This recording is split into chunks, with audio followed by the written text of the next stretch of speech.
Hello again. Welcome back to Infinity. I'm Charlie Seraph, and this time we're going to be talking about a world without war.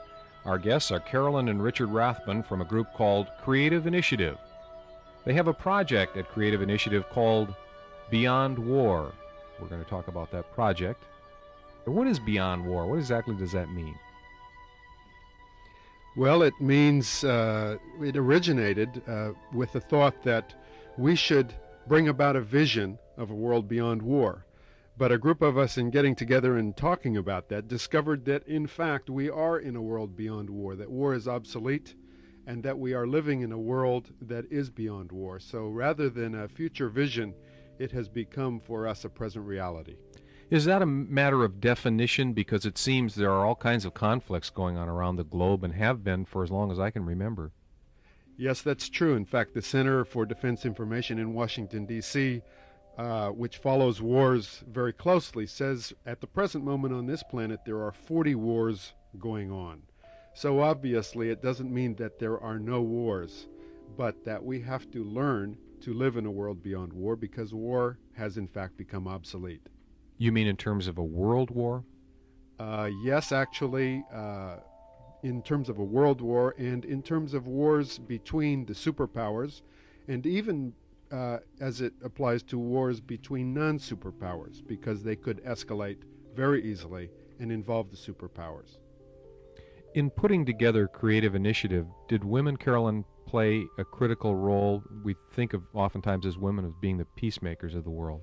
Yes, really with this whole issue of Beyond War, we've circled back to a place 21 years ago when a group of 10 women came together, and it was during the time of the Cuban Missile Crisis, and people were building bomb shelters, and these women said to each other, this is not a right environment, this is not a safe or healthy environment to raise children, and we would like to do something to change that. And so in 1962 they came together and they formed a group, and they started talking to their neighbors, talking to other women they knew, and then subsequently involved husbands. And we now have a group of about 500 people in the Bay Area who work with this particular project, and about 1,000 throughout the United States. Is there frustration involved if you say that the movement is 21 years old? During those last 21 years, there has been a lot of strife and conflict and war and bloodshed. Does that mean that it's not working? I think it is working. I think actually the time that we're in right now is good in a way, because things have moved to a head, and we feel pressurized by the times. The talk of limited nuclear war, I think, did a lot to raise the consciousness of people that it was actually a possibility that we would go to war, that we would use those horrible weapons of annihilation. And so the awareness is increased, and people are more involved in the issue than they ever have been. Richard, is this just one of many peace movements on the earth right now? Yes, I think it is, but we do not identify ourselves as being a peace movement. I think, at least in my vision, peace meant somehow harmony, the absence of conflict, and in my marriage to Carolyn, we have a very good marriage, and yet I would not say it's peaceful. And so we are not narrowly calling ourselves a peace movement, because I think peace in that narrow view is somewhat, it's actually not possible. It's going to be a world with conflict. There are going to be differences of opinion, but we have to admit first that war is in fact obsolete. Some of the so-called peace movement groups have advocated, for example, unilateral disarmament, that the United States should destroy all of its weaponry, and that would lead to a more harmonious situation. What do you think about that from the perspective of Creative Initiative? Well, actually, I remember a conversation that I had with William Colby, who was a former director of the CIA, and I think he said it very well. Unilateral disarmament would actually be a very destabilizing thing to do in the world. So I don't personally believe that unilateral disarmament is the answer, or even a part of the answer. But I think that an initiative is certainly the beginning of a process. It would certainly set into place a process by which we could in fact move beyond war as a means of resolving conflict. Carolyn, how about you? Same view. If there's any disagreement, let's bring them out now. No, I would totally agree with that, we have to actually make a decision that war is obsolete. And then based on that decision, we cut off the option of using war as a means of resolving our differences.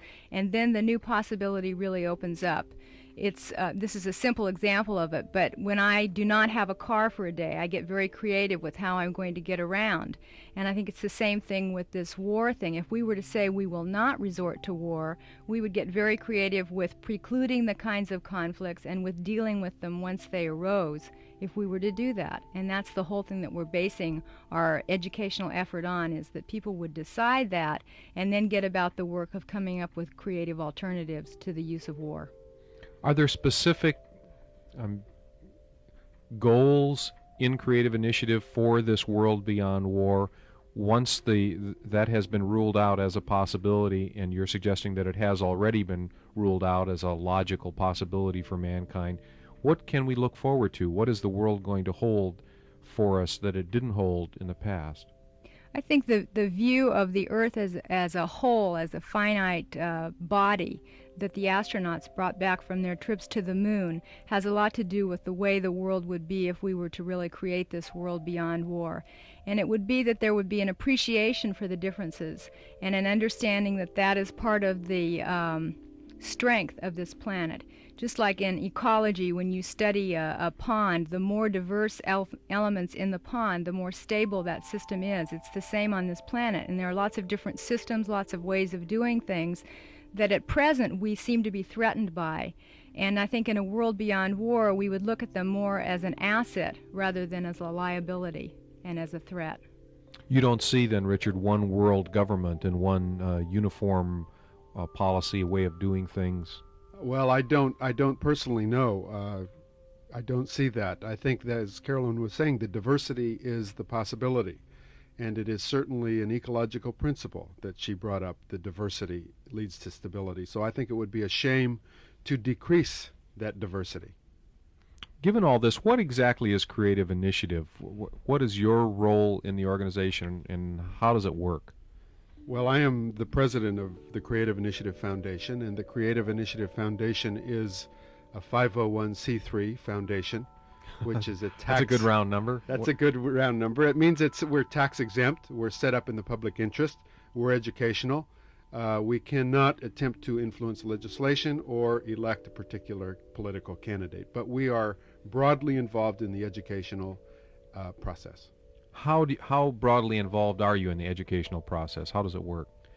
Well, we have in the past focused on the individual human maturation process, and the process whereby the individual human being can function in relationship to that great complexity that we see as our planet Earth, our home, and even beyond that in time and space. So broadly, we have focused always on the individual process of understanding how to function in that world. But in the last several years, we have seen the threat of nuclear war and the threat of all the superweapon systems as being so paramount that we have shifted our focus to working to bring about a world beyond war. How specifically, Carolyn, does the foundation work to bring about that sort of world?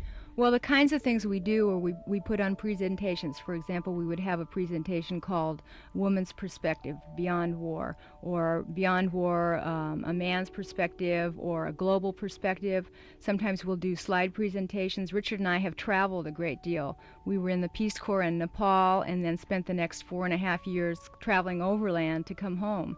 So we have a lot of really fantastic slides of the diversity that I was talking about on the planet. And so we present those ideas to people and then talk about how could we move to a world beyond war and the need for that. We've done orientations to Beyond War as a new way of thinking, and these orientations would last from 3 to 6 hours and would cover the idea of war is obsolete, possibility and how a person entertains that, and then the process of change, which really requires a decision and then a move to the new. Is this an American movement? Well, I think it's an American initiative. It's not an American movement. I think, for instance, I was remembering back to a time I was riding in a taxi cab in Bombay, And I was talking about these ideas with the taxi cab driver about the fellowship of humanity, the similarities of all people. And he said, of course, this is a world that we have to work for. He presupposed that kind of a world. So I think the movement itself is not a movement that's particular to the United States. But we in these United States are very privileged. We have certainly one of the best systems in the world. We have one of the most affluent systems in the world. We are certainly among the most privileged people in the world. So it's very logical for this nation to take the initiative in this move. You know, it's all well and good for an individual to make a commitment to peace and to be well read on the subject, to absorb the information that you're processing. But can one person really have any impact? Does it really make any difference? Well, in this system, that's one of the beauties of this system, is that the individual is the basis of this system. This system was founded on a bottoms-up principle. The old principles were from the top down, where the truth was interpreted by the kings or by the priests. Now we live in a system where truth is accessible by all, and in fact our system depends on the individual taking responsibility based on what they see to be true. So the individual definitely has a tremendous influence in this system. There's no question. But that's the political theory. The reality is that a very small percentage of people ever take part in the political process now in terms of voting, and that if an actual decision of whether or not to go to war was made, it really wouldn't be made at the individual level. It would be made by Congress or the White House, and I think that people feel very much removed from that. Oftentimes in the opinion surveys that are being taken in this country today, the individual feels small and powerless with regard to global situations. But the initiative really comes from individuals, and the government has to be responsive to that. And every time that I've gone to Washington, D.C. and talked to elected officials or people in government, they've always said that we wait for the people to tell us what direction to go. And so if we can pull together large enough numbers of people who believe in a new way of doing things and exert pressure on the system will be responsive. And I think that's a unique thing in this country that we're very privileged to have. And we need to take on that responsibility to move things. One of the things that impressed me most several years ago when I was first exposed to some of the individuals involved in Creative Initiative is the idea that these were working professionals that had careers and were not really beatniks or hippies as such, people that were living on the streets. These were people that were very well entrenched in the system and in the society, and yet several of them had given up their careers, had given up their work, and gone into this movement. There must be some kind of reward there beyond what we traditionally think of in this very goal-oriented society in which we live. Let's get it to a personal level. Why would you, Richard, invest so much of your time and energy into this kind of a activity? Well, I see it as being the most meaningful endeavor on the face of the earth now. And that is, I think we're actually moving through a very, very new phase of, if you would call it evolution, I would call it that. We have a totally new vision of the planet we work on, that we live in. We have totally new means of communication, of working with each other. And so it's a very exciting time to work in bringing about a possibility. And I see it now as being a possibility. It's not a fact. It's not an accomplished feat. It's a possibility, a whole new way of relating with people, a new way of relating between nations, a new way of relating between religions, races. We're even discovering new ways of relating between the sexes. So I think there are all kinds of new possibilities, and it's a tremendous time of formulation because we've been thrust into a whole new world of information. Alvin Toffler talked about future shock. We're there. Information is coming at us so fast that we're forced to synthesize all those seemingly disconnected bits into a new synthesis of the world we live in and our personal relationship to that. I find that extremely exciting. And it's really, to me, where the cutting edge of human thought is. Carolyn, how about some kind of a nitty-gritty homemaker type question? How can those individuals who give up their lives in the foundation exist on that level? You know, you have to put meat and potatoes or vegetables at least on the table. How do you go about dedicating your life to something which is not in the capitalist tradition of profit? I think those individuals who've been able to do that with Creative Initiative, and there are lots who have not, are in a position, possibly because of the nature of Silicon Valley, that they've been able to set aside enough money to retire early or to take a sabbatical. There have been several individuals, for example, one man from IBM who got his year's salary from IBM as sort of a public service kind of an endeavor and was able to come and work. And then there are other people who, for a variety of reasons, have been able to take time out from their traditional jobs.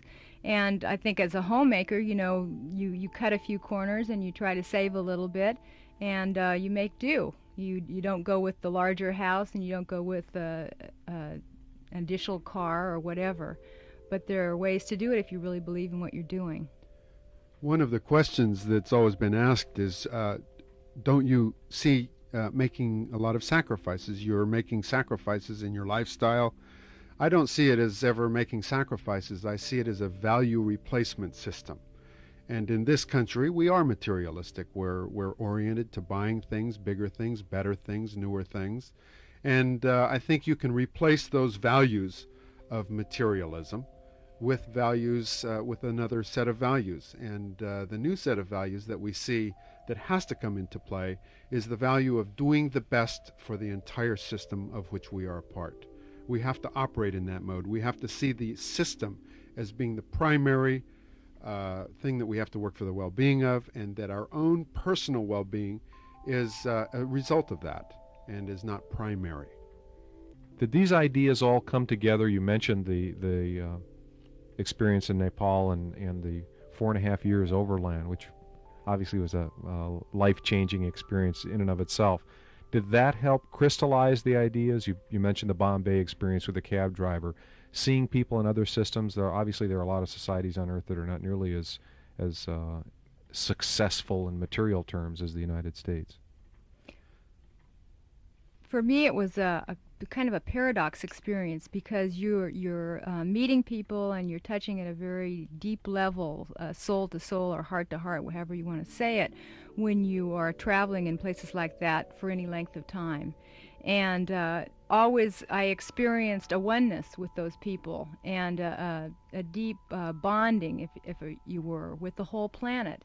And I think that the two of us had the same kind of an experience that the astronauts have had going to space. We had it going over the face of the Earth and seeing the beauty of it, the preciousness of it, and the continuum of it. But at the same time, you keep having experiences of how different we all are. How, you know, in one part of the world they'll do things in a totally different way than we do them. Or there'll be a different concept of privacy or space or just, you know, whatever, self-consciousness. There could be lots of different things that you would experience. And so always in my mind there was this kind of imbalance or questioning, how can both be true? And I think in thinking about this beyond war thing, it has occurred to me that both are true, they both do exist, and that is really the challenge of our time, is to see how you can incorporate all of that and still get along with everybody. And that, as I said, you can't be threatened by those differences, but you have to learn to embrace them and to appreciate them and to see value in them. Are there any essential threads that we have to achieve in terms of spirituality, diet, exercise, or anything else that we can understand on a physical plane in order for this goal to become a reality, in order for us to find a world beyond war? I don't think of it in terms of diet. I think of it, or physical exercise. I think of it in terms of process. And I think for us as human beings, process is a very new concept because we have a new knowledge of time. When I was in my village in the Peace Corps in Nepal, the villagers did not believe, in fact, that the world was round. They did not know about time. They did not think of time past. We have tremendous access to both time and space, and we understand, for the first time in the human process, I believe, that process itself is partly what we're all about, and that change itself is partly what we're all about. We can look back in time, we can look way back in time and understand the processes which went into our being, and we can imagine those processes extending out into the future. So change is a part of that. Decision is a part of that. Carolyn mentioned decision earlier, and I'm always fascinated with words because I was brought up in a multilingual household. I had to learn Nepalese in order to communicate with the villagers in Nepal. Communication means coming to one, communication. And we use words all the time. We don't always agree on what the words mean. So I always look back and see what a word meant. Decision is a part of process. D means away from. Decision means to cut. The process of decision is a very important process to understand. It means to cut away from as a possibility. And in this Beyond War project that we are working on presently, decision is a very important part of that. Decision to cut away from war as a means of resolving conflict. We've asked the question of other guests on Infinity, and I'm interested to hear what your reaction would be. The creator of the Transcendental Meditation movement, Maharishi Mahesh Yogi, once said that if 1% of the population of the world meditated, there would be no possibility of another world war. What do you think? Well, I think changing your mode of thinking in a form is meditation. I mean, it is thinking about a new possibility, and it is moving towards that.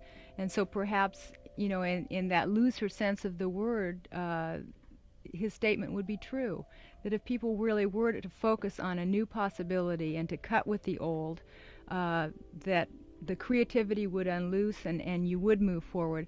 Jonas Salk has talked about evolution in terms of the genetic being the basic unit of evolution in the physical evolution, and then he talks about metaphysical, metabiological evolution, that the basic unit of that is the idea. And I think that's what we're talking about, is moving forward with a new idea, with a vision of what could be, and taking the whole human race to a place that we've never been before, which would be to resolve differences without the use of violence. And it's big. It's like getting out of the sea for the fish, or it's that point in time where all of a sudden the human race became self-conscious. These are huge steps that we have made, and that I have every hope and confidence that we will make again in time, because I don't think that we want to do ourselves in, and that we want to put our survival at risk in that way.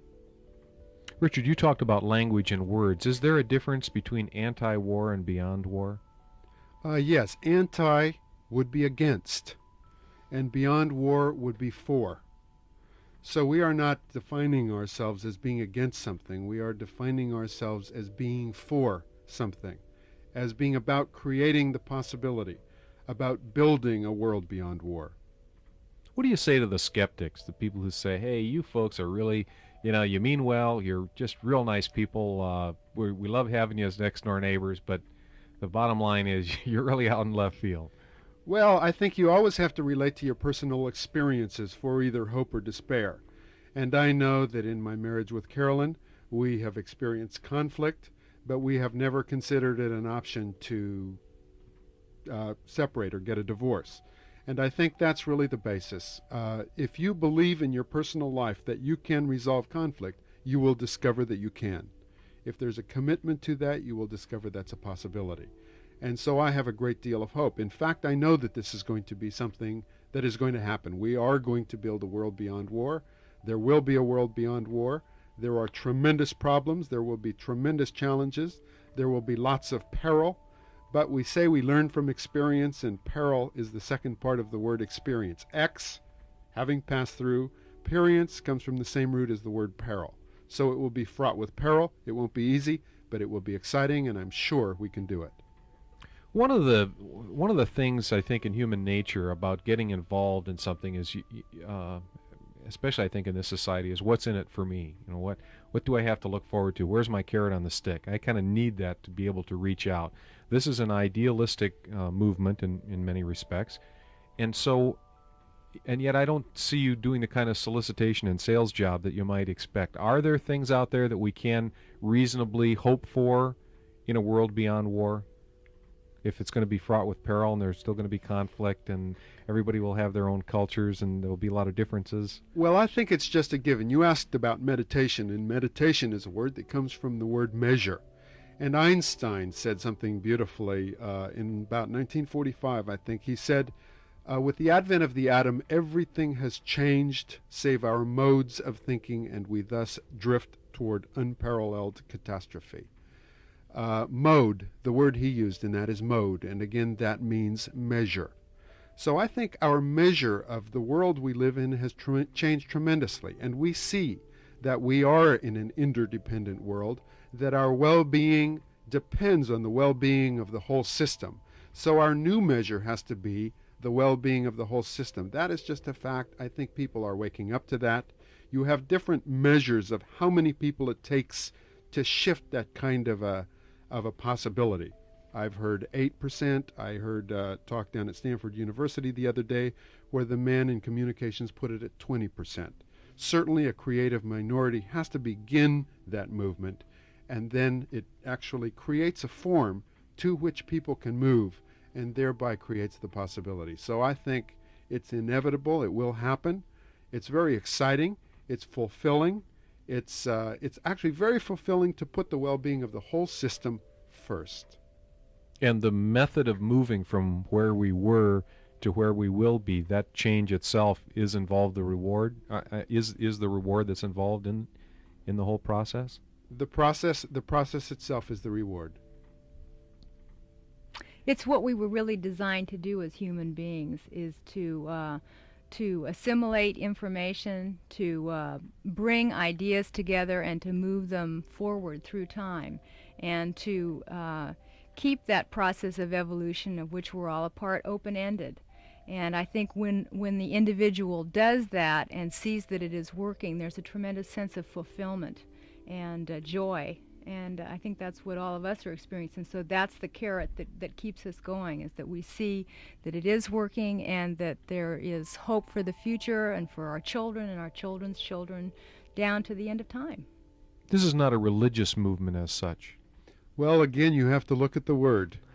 Communication is coming to unity, and religion actually comes from the word again, and ligio, to bind together.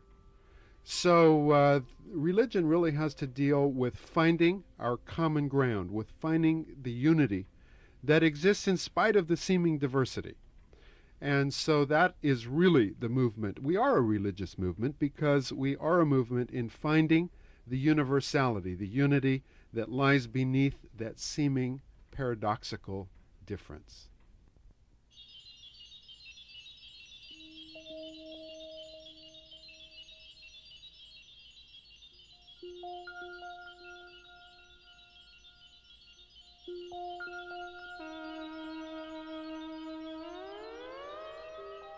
This is Infinity.